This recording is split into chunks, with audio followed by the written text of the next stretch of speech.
What are you planning to do in Japan? Depending on the season and location, the food and scenery can vary greatly, offering new discoveries with each visit. Japan is a safe country where you can easily tailor your sightseeing activities to your preferences.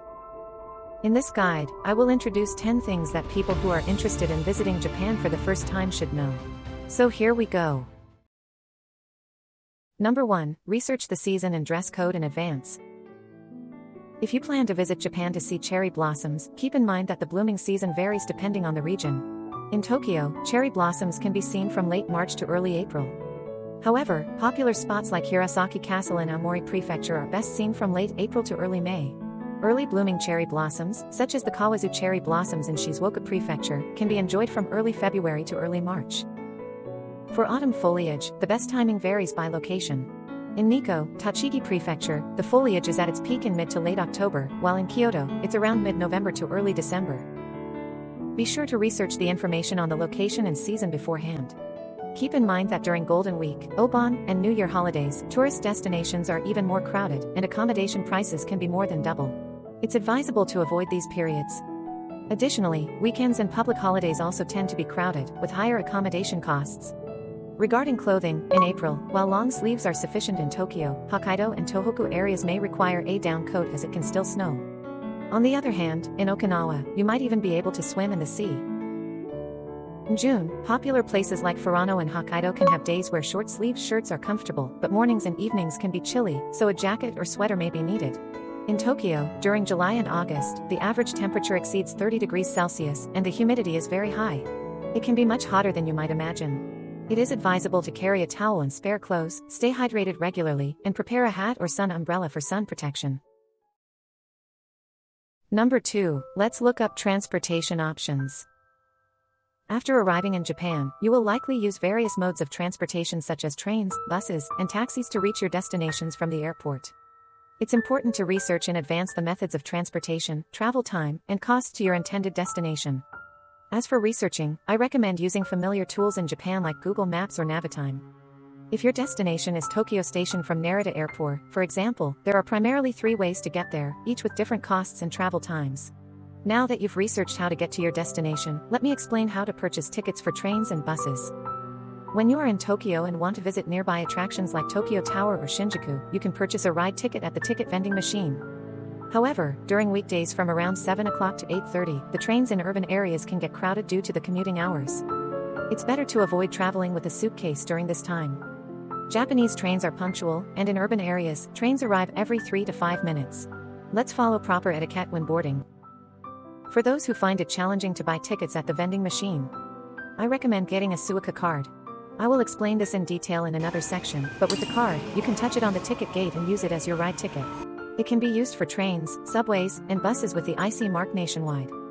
However, if you plan to travel from Tokyo to distant cities like Kyoto or Osaka using high-speed trains, you will need to use the Shinkansen or limited express trains. In this case, you need to purchase not only the ride ticket but also the limited express ticket. You can buy these at ticket counters, vending machines, or online. Trains are equipped with toilets, and in recent years, many trains offer power outlets for passenger use. Additionally, some trains provide onboard sales where passengers can purchase snacks and beverages. For luggage, you can place it in the space provided on the train. However, if it's too large, you'll need to make a reservation for the luggage car. If you plan to visit 3 or more major cities where the Shinkansen stops, it's recommended to arrange the Japan Rail Pass through a travel agency in your country. This pass offers great deals for foreign travelers. After applying, you'll need to collect the ticket at a designated location. Simply show the ticket to the station staff, and it will serve as both your train and express train ticket. You can purchase reserved seat tickets by entering the rail pass code and your passport number at the ticket machines. Please note that you cannot board the Nozomi-type trains, as they have frequent departures and arrive earlier. Also, be aware that the pass cannot be used for subways, buses, Tobu Railway to Nikko and Kainagawa, or Odaki Railway to Hakone. During busy season, it's possible that you may not be able to purchase tickets even a week in advance. It's recommended to avoid traveling during these times. When it comes to buses, especially if you're heading to places like Kamakouchi and Nagano Prefecture, you'll likely need to use them. Bus fares often vary depending on the destination, and different bus companies have different payment methods, either prepaid or paid on board. For express buses or those with reservation systems, you'll need to purchase tickets in advance through the internet or at the ticket counter. Some bus companies also allow seat reservations during the booking process. For example, if you're traveling from Tokyo to Osaka, taking the Shinkansen bullet train can cost over 14,000 yen, but using a night bus can be around 3,000 yen, depending on the date and type of bus. As for express buses, they differ in terms of time constraints and comfort, so it's essential to choose the best option based on your travel plan and budget. For sightseeing in Tokyo or Kyoto, a few hours on a sightseeing bus is recommended. These buses will take you around major attractions, and a bilingual bus guide will provide explanations. The admission fees for each spot are usually included in the ticket price. Number 3. Enjoying your stay at a ryokan, traditional Japanese inn. Staying at a ryokan is a must-try experience when visiting Japan. Here are some important rules and tips to keep in mind. Always make a reservation in advance when staying at a ryokan, as popular ones can get fully booked, especially on weekends and holidays. In Japan, there is no tipping culture. After checking in, the staff will guide you to your room where you'll be asked to remove your shoes at the entrance. You won't find regular beds, but they will set up futon mattresses during meal times. Yukata, a casual kimono, is typically provided, but there might not be bathrobes.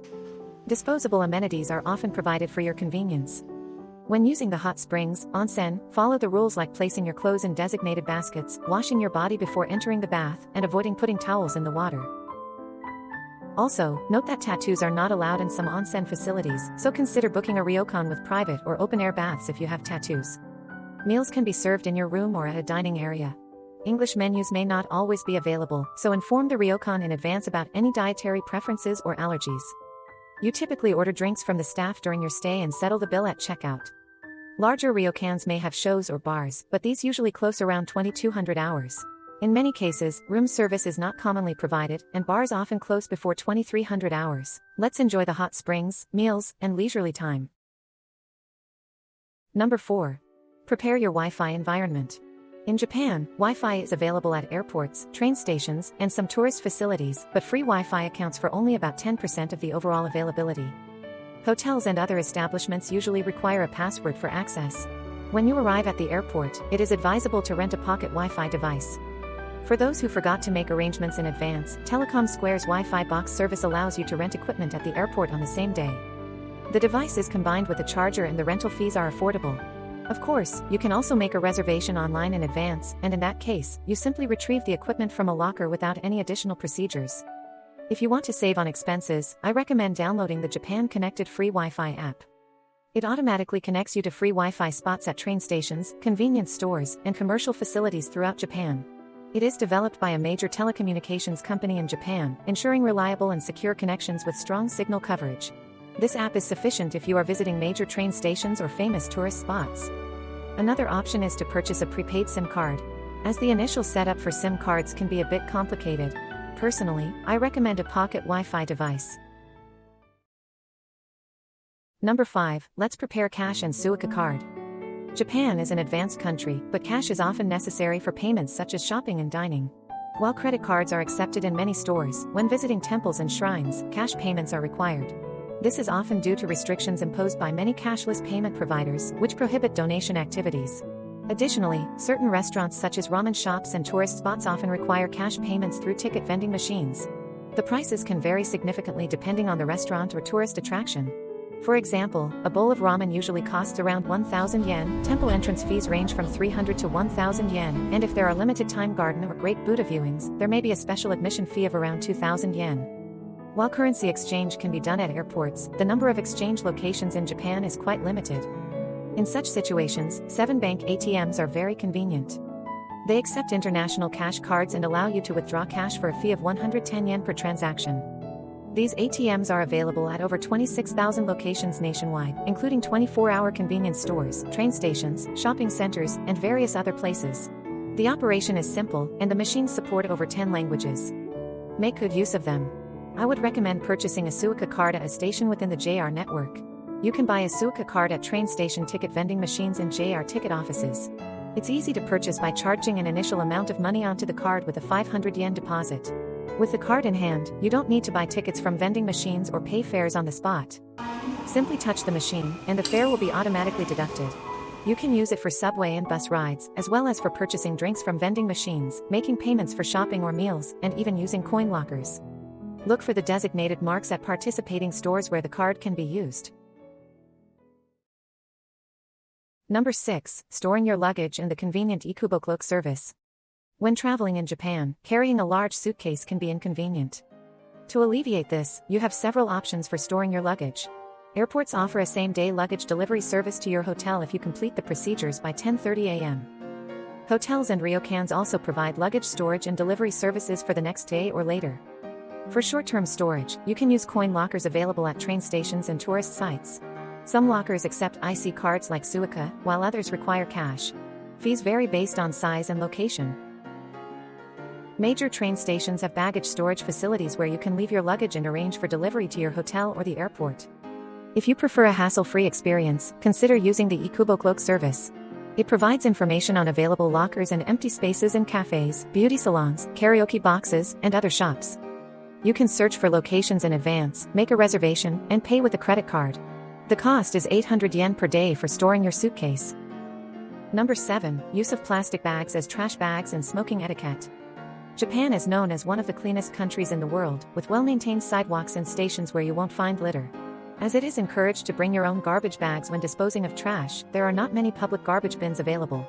It's convenient to always carry a bag, such as a plastic bag, to gather your garbage. If you happen to come across a garbage bin, be sure to follow the instructions for proper waste separation. Regarding smoking, Japan has made progress in creating designated smoking areas, and it is considered polite to smoke only in those designated places. Some local municipalities have even implemented penalties for smoking in undesignated areas. Restaurants and cafes where smoking is permitted are limited, and even when available, they often have designated smoking sections. Number 8. About toilets. In Japan, toilets are available for free. For men's toilets, there are urinals, and usually 1 to 2 individual stalls are available. If you use an individual stall, Japanese toilets have a seat, and it's okay to sit directly on it. When using toilet paper, please flush it down the toilet instead of throwing it in the trash bin. In women's toilets, you will find boxes for disposing of sanitary napkins and machines that generate noise to mask the sound of urination, known as otohime in Japanese. Let's try using the washlet function. It is a device that cleans your bottom with water. Some of the latest models even feature touch panels and support multiple languages. Depending on the tourist location, you may encounter traditional Japanese-style toilets. In this case, there will be a lever that you need to step on to flush the water. But make sure to press and hold the lever firmly until the water flushes completely. Number 9. Shopping tips, convenience stores and 100 yen shops. Payment methods at dining establishments. In Japan, you may need to pay for shopping bags at most stores. When you're at the cashier, the staff will ask you if you'd like to use a bag. 袋使いますか? So, you need to answer with yes or no. Various payment methods are accepted, and the staff will ask you about your preferred method at the time of payment. 支払い方法は? You can choose between cash, credit cards, Suica, and more. However, note that some stores may only accept cash. When it comes to shopping, convenience stores are a must-visit. They are open 24 hours and can be found everywhere, including train stations. They offer not only groceries but also hot snacks, underwear, cosmetics, and various daily necessities. They even have ATMs where you can withdraw Japanese yen. Some convenience stores have self-checkout machines where you can handle the payment yourself. For souvenirs, I recommend the 100 yen shop, similar to the Dollar Tree in the USA. Everything there costs 110 yen, except for food, 108 yen. Japanese 100 yen shops offer durable, high-quality products and are popular on Japanese Instagram. Get Japanese goods and food items there for great souvenirs. I will now explain the payment methods at restaurants. In restaurants and hotels, tipping is not required as service charges are already included in the bill. Although it is less common in other countries, some places in Japan have food ticket machines. You insert money into the machine or use a Suica card to purchase food tickets, which you then hand to the staff. This style is commonly found in ramen shops and casual dining establishments. Next, let's talk about using conveyor belt sushi restaurants. In most conveyor belt sushi restaurants, you check in using a machine and wait for your table number to be called. However, actual rotating sushi restaurants are limited due to hygiene and quality control concerns. Instead, it is more common to order using a touch panel and have the food delivered to your seat by a conveyor belt. The menu is often available in multiple languages. In addition to sushi, these restaurants may also serve tempura, ramen, and desserts. When it's time to pay, you press the payment button on the machine and take the receipt with your table number to the cash register. Some places have self-checkout systems where you can scan the QR code on the receipt for payment. Number 10. Slow and simple English can be understood by Japanese people. Train stations and tourist attractions in Japan often have extensive English signage, but it is common to find that directions and eateries do not have foreign language support. So, if you come across such situations, feel free to ask questions to the staff or locals. Japanese people generally have a good understanding of English when it's spoken slowly or with some grammatical mistakes. You can use techniques like jotting down keywords like Shibuya Station or ramen on a piece of paper or asking someone to draw a map for you. Additionally, make good use of translation apps like Google Translate. Let's make effective use of information centers located at stations and tourist sites. So, how was it? I hope this information can be helpful for your trip to Japan, even just a little.